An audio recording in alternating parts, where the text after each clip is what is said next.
শামশেরগঞ্জে ঘটনার পর কেটে গিয়েছে দীর্ঘ সময়।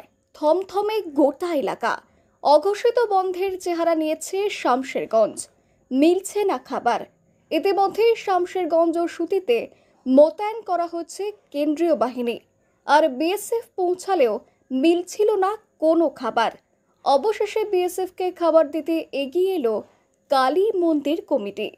কলকাতা হাইকোর্ট নির্দেশ দিয়েছে শামশেরগঞ্জ ও সুতিতে মোতায়েন করতে হবে কেন্দ্রীয় বাহিনী।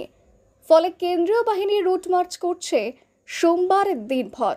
যদিও রবিবার ও সোমবার দুপুরে মেলেনি কোনো খাবার বিএসএফের। ফলে দুশ্চিন্তায় পড়ে বিএসএফ জওয়ানরা। আর সেই কারণেই এগিয়ে আসে কালী মন্দির কমিটি।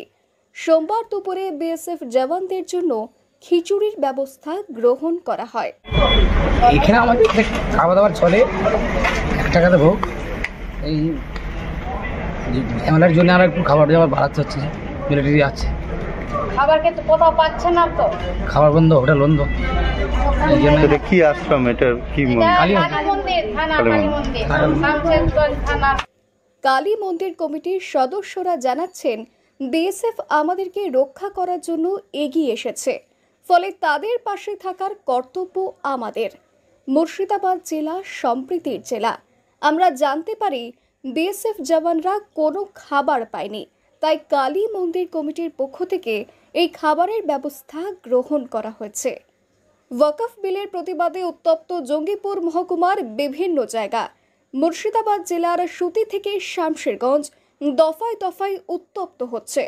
ফলে কলকাতা হাইকোর্টের নির্দেশে মোতায়েন করা হচ্ছে কেন্দ্রীয় বাহিনীর জওয়ান। মানুষকে নিরাপত্তা দেওয়া মূল লক্ষ্য বলেই জানানো হয়েছে বিএসএফ এর পক্ষ থেকে।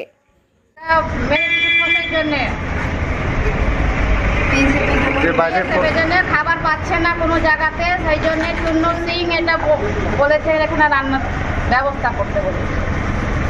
সকাল থেকে দিচ্ছেন না, দুপুরের খাবার, রাতেরও খাবার হচ্ছে। কি কি দিচ্ছেন? কি কি? এই তো এখন খিচুড়ির ভোগ, এখন আর রাত্রে বেলাতে ভাত হবে আর আলুর দম।